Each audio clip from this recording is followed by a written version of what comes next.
Mes chers amis et compatriotes, bienvenue sur ma chaîne. Je suis Nicolas, fondateur de l'organisation The Zutis. Je suis ravi de vous recevoir chez moi et j'espère faire bonne impression. J'ai pris compte des critiques concernant la qualité de mes vidéos et j'espère faire mon maximum, donc mon mieux, pour vous distribuer de bonne qualité. Je tiens à préciser que je ne bénéficie pas de bons matos en ce moment. À l'avenir, je vais me consacrer à m'en procurer de bons afin de vous offrir des contenus de bonne qualité. Mes chers amis, pour que votre amour puisse s'étendre et s'ouvrir aux autres, il faut d'abord que vous ayez rencontré la souffrance dans votre vie. Car la souffrance vous pousse à reconnaître vos erreurs. Vos erreurs vous rendront vigilants. La vigilance apporte une bonne intuition et un bon état d'esprit. Votre bonne intuition est aussi synonyme de discernement. Et comme vous le savez, évidemment, le discernement se définit par la sagesse, le bon équilibre. Alors notre monde a pris vie il y a environ 4 milliards 540 millions d'années. La Terre était une boule de feu avec une température à plus de 1200 degrés, avec à l'intérieur de l'azote, du dioxyde de carbone et de la vapeur d'eau. Qui aurait cru qu'une telle boule abriterait de la vie en elle? La science explique que notre planète aurait rencontré pas mal d'épreuves, de collisions, d'impacts interplanétaires, etc.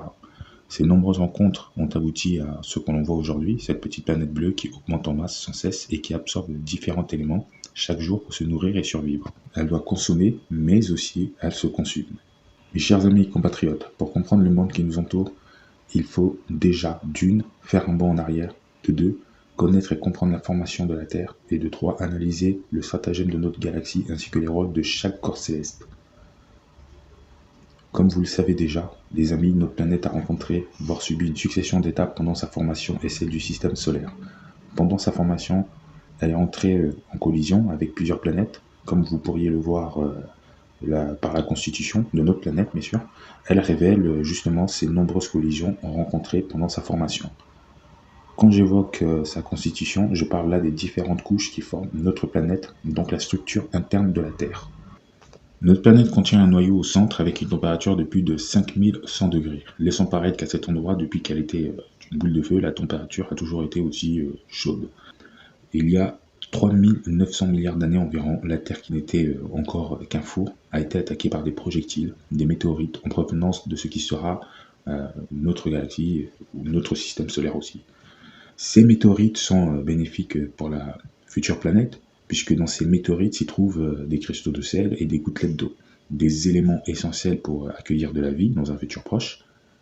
Ça va durer pendant des millions et des millions d'années, et si on compte en plus de cela la vapeur d'eau qui était déjà là, plus après la formation de notre galaxie, la Terre a traversé différentes saisons où la marée était haute, due à ce lien qu'unit la Lune à la Terre.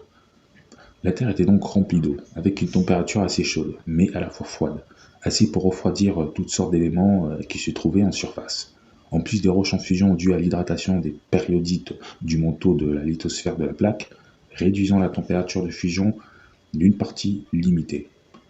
En gros, l'eau est responsable de la fusion dite partielle des périodites du manteau lithosphère de la plaque. Sur la surface, le magma étant en contact avec l'air et de sa température tiède et parfois glaciale, va se refroidir et devenir un volcan ou plutôt une île volcanique.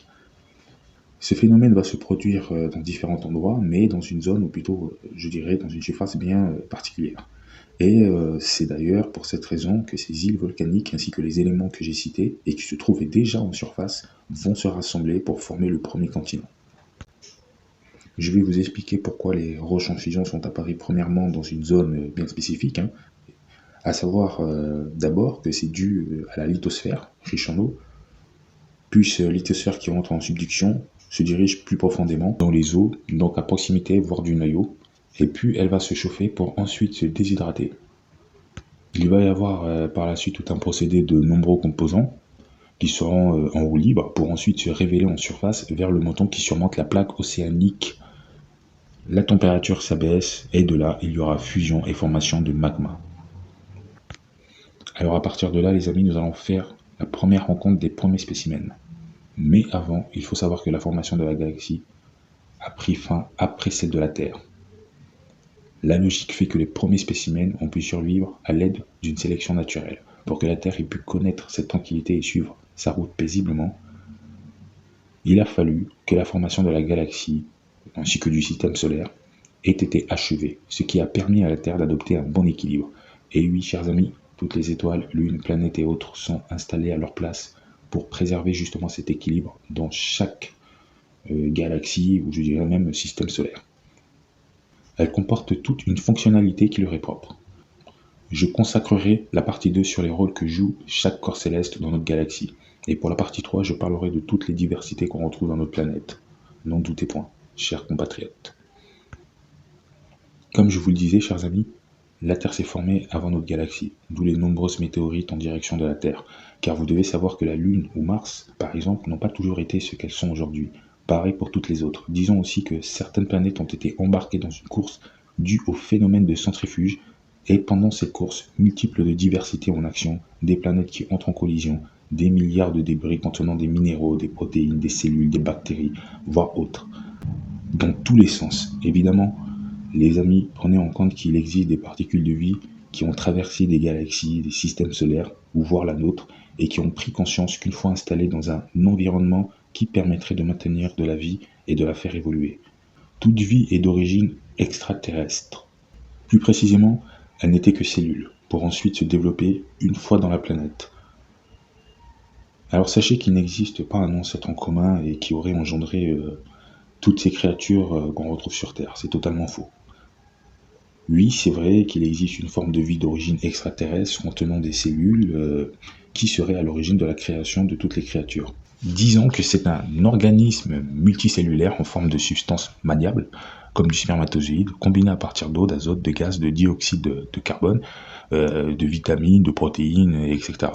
Et une fois en contact avec des matériaux, donc la matière, ou dirais-je un matériel en particulier, comme par exemple le bois, va y procréer d'autres organismes cellulaires contenant par exemple de la cellulose et autres.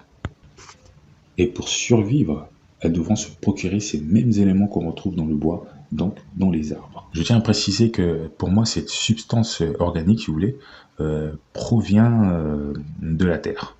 Donc c'est pour moi un combiné de cellules. Et pour survivre, ils devront se procurer ces mêmes éléments qu'on retrouve dans le bois, donc dans les arbres. D'une cellule à une autre, comme pour la formation de notre galaxie et de notre planète, les cellules vont se combiner pour en former des plus complexes. Puis pour finir, elles deviendront des créatures. Donc prenez compte que j'évoque là des créatures qui sont différentes les unes des autres. Chaque race provient d'un organisme multicellulaire différent et qui ont engendré des créatures différentes selon l'environnement dans lequel ils s'y trouvaient. Et j'aimerais faire un rappel pour ceux qui ont suivi mon précédent thème, la vie. J'ai bien précisé que les organismes cellulaires sont pour moi comparables à une bûche fabriquée, créée par une divinité créatrice, et qui crée la vie par succession d'étapes. Comme ce fut pour l'univers et tout ce qui la compose. Nous avons donc bien là cette même idée de pensée concernant la création et la vie. En revanche, pour moi, le concept de l'évolution ne fonctionne que d'un sens, et c'est par le biais du métissage. Donc un mégalodon, par exemple, ne peut pas devenir un petit requin blanc, ou encore un mammouth un éléphant. C'est totalement contradictoire.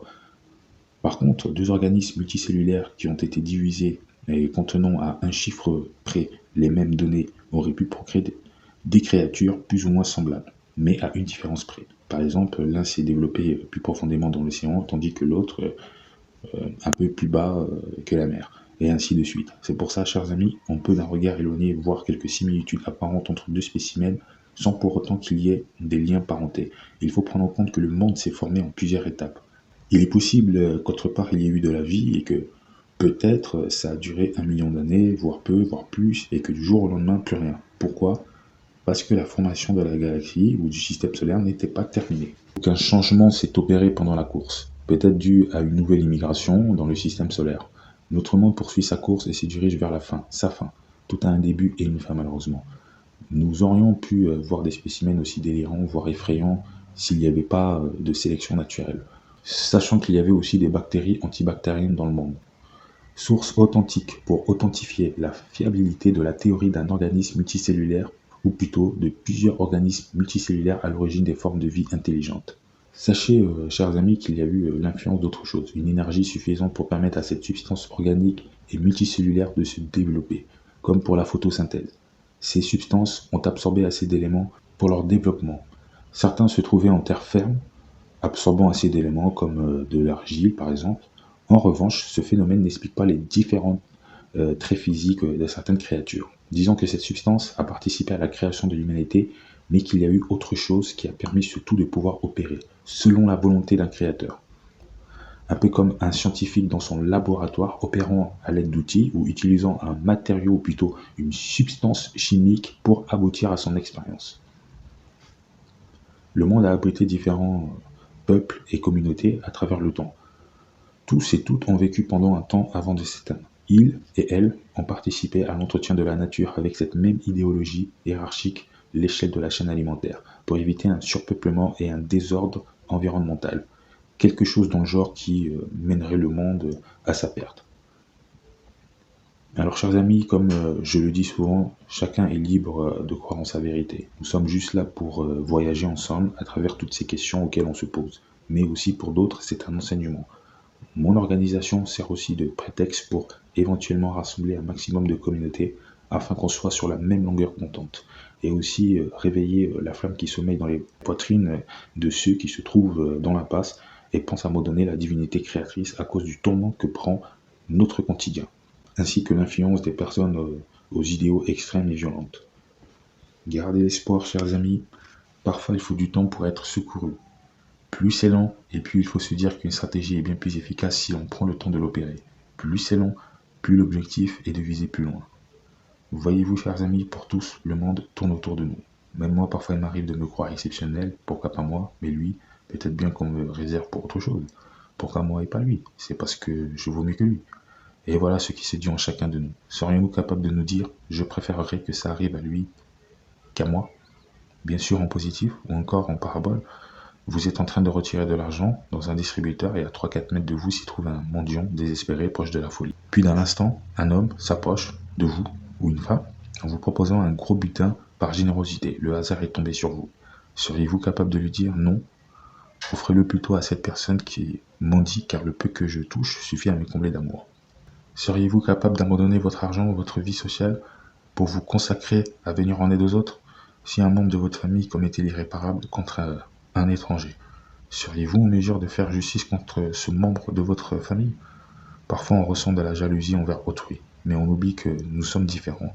On ne pourrait traverser les mêmes épreuves que ceux à qui elles sont réservées.